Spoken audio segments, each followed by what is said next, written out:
మన పరలోక తండ్రికి కృతజ్ఞతాస్తుతులు చెల్లించుకున్నాను. అలాగే మీ అందరికీ నా హృదయపూర్వక వందనాలు.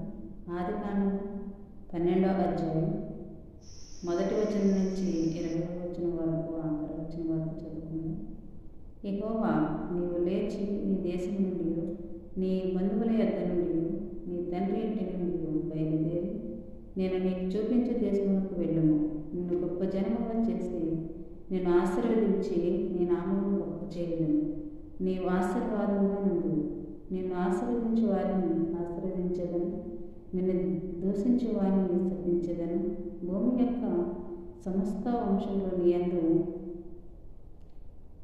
ఆశీర్వదించబడునని అబ్రాముతో అనగా యెహోవా అతనితో చెప్పిన ప్రకారము అబ్రాము వెళ్ళెను. లోతు అతనితో కూడా వెళ్ళెను.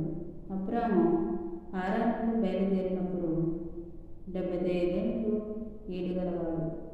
అబ్రాము తన భార్య అయిన సారాయిని, తన సహోదరుని కుమారుడైన లోతును హారానులో తాను వారు ఆర్జించిన యావదాస్తిని, వారు సంపాదించిన సమస్తమైన వారిని తీసుకుని కానాను దేశమునకు వెళ్ళుటకు బయలుదేరి కానాను దేశమునకు వచ్చింది.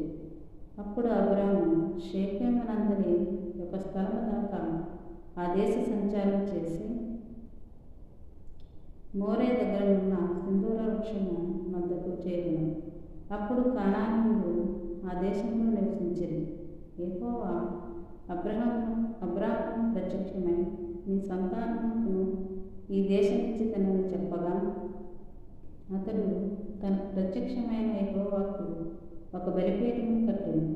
అక్కడ నుండి అతడు బయలుదేరి బేతేలునకు తూర్పుననున్న కొండకు చేరి, పడమటనున్న బేతేలునకు తూర్పుననున్న హాయికిని మధ్యన గుడారం వేసి అక్కడ యెహోవాకు బలిపీఠము కట్టి యెహోవా నామమున ప్రార్థన చేశాను.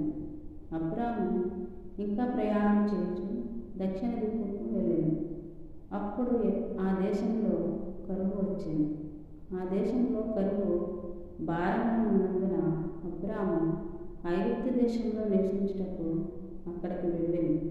అతడు ఐగుప్తులో ప్రవేశించుటకు సమీపించినప్పుడు అతడు తన భార్య అయిన సారాయితో, ఇదిగో, నీవు చక్కని దానవని ఎరుగుదును. ఐగుప్తీయులు నిన్ను చూచి ఈమె అతని భార్య అని చెప్పి నన్ను చంపి నిన్ను బ్రతకనిచ్చెదరు. నీ వలన నాకు మేలు కలుగునట్లును, నిన్ను బట్టి నేను బ్రతుకునట్లును నీవు నా సహోదరుడు అని దయచేసి చెప్పుమనెను. అబ్రాము ఐగుప్తులో చేరినప్పుడు ఐగుప్తీయులు ఆ స్త్రీ మిక్కిలి సౌందర్యవతి ఏమిటో చూచిరి. ఫరో యొక్క అధిపతులు ఆమెను చూచి ఫరో ఎదుట ఆమెను పొగడెను కనుక ఆ స్త్రీ ఫరో ఇంటికి తేబడింది. అతడు ఆమెను బట్టి అబ్రామునకు మేలు చేసింది. అందువలన అతనికి గొర్రెలు, గుడ్లు, మగగాడిదలు, దాసులు, పనికెత్తులు, ఆడగాడిదలు, ఒంటెలు ఇయ్యబడింది. అయితే యెహోవా అబ్రాము భార్య అయిన సారాయిని బట్టి ఫరోను అతని ఇంటి వారిని మహావేదనల చేత బాధించింది. అప్పుడు ఫరో అబ్రామును పిలిపించి, నీవు నాకు చేసినది ఏమిటి? ఈమె నీ భార్య నాకెందుకు తెలుపలేదు? ఈమె నా సహోదరుని ఎలా చెప్పితివి? నేను ఆమెను నా భార్యగా చేసుకుందనేమో. అయితే నేను, ఇదిగో నీ భార్య, ఈమెను తీసుకుని పొమ్మని చెప్పాను.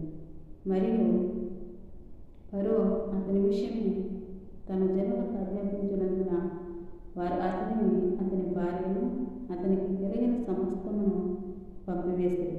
ఈ శుద్ధవాక్యం మన అందరి హృదయంలో ఫలించునుగాక. ఆమేన్. మిమ్మల్ని అందరినీ దేవుడు దీవించి ఆశీర్వదించునుగాక. ఆమేన్. ఆమేన్. ఆమేన్.